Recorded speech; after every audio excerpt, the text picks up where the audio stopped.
This is code.org. I'm currently working on CS Discoveries, Unit 3. Well, actually, let's see what this code does. Oh, we have a background. Cool. I guess that makes sense.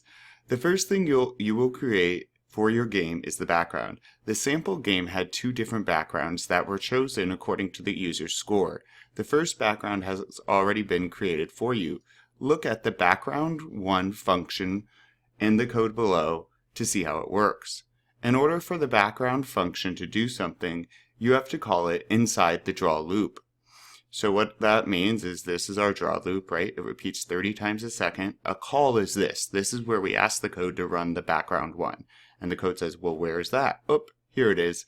It does not run any of the code inside this background one function, right? From here to here, unless we call it. It runs the draw loop automatically. Does not run background unless we call it. And so it runs it right here. Once it runs it, it drops down and runs the next code, which would be draw sprites. It skips over comments. All right, anyways. In order to do something, you have to call it. Yep, we got that. There's also an empty function named background2.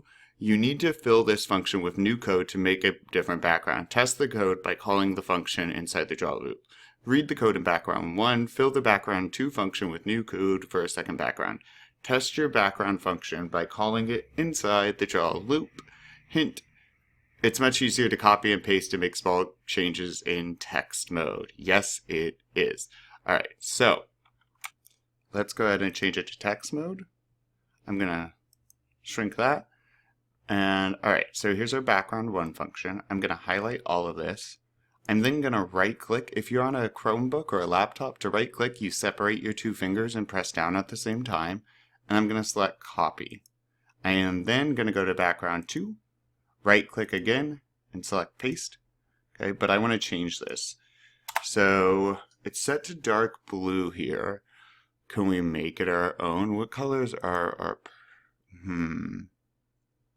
What if I do light blue for daytime for background 2? If this is boring, I might have to try something else. But I think light blue could be good. And then fill yellow. What's it filling yellow? Oh, I see. I don't know. Doesn't tell me. Oh, is that...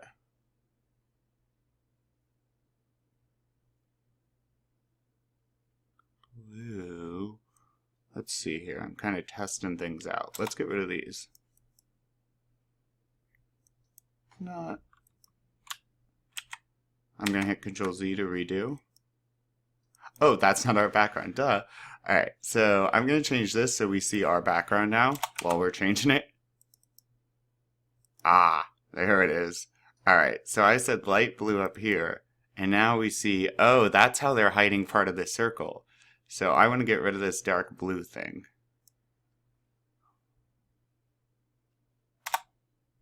Okay.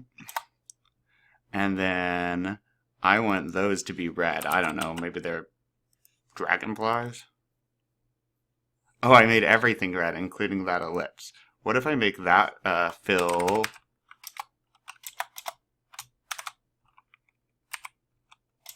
purple? Why not? Oop, I need a semicolon. I'm not sure I like light blue. What if we do a light green?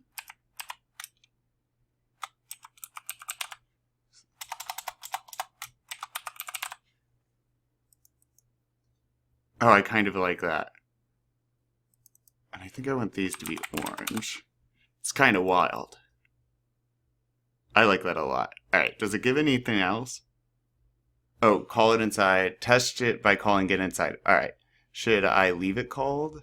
So now I just need to be aware I don't call background 1 anywhere because now I'm only calling background 2. I could put it below background 1. Although we're still only going to see background 2 because background 2 is drawn last.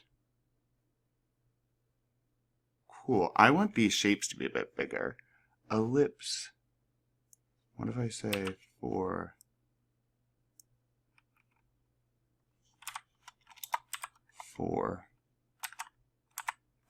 That's going to be wild. Let's see. Oh, is that?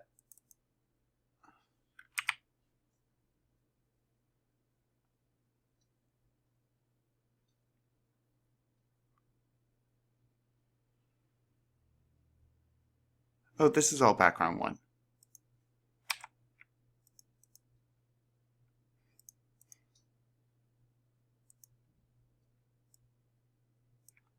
I want this one to be 6 and 6 and 4 and 4. I'm kind of enjoying this.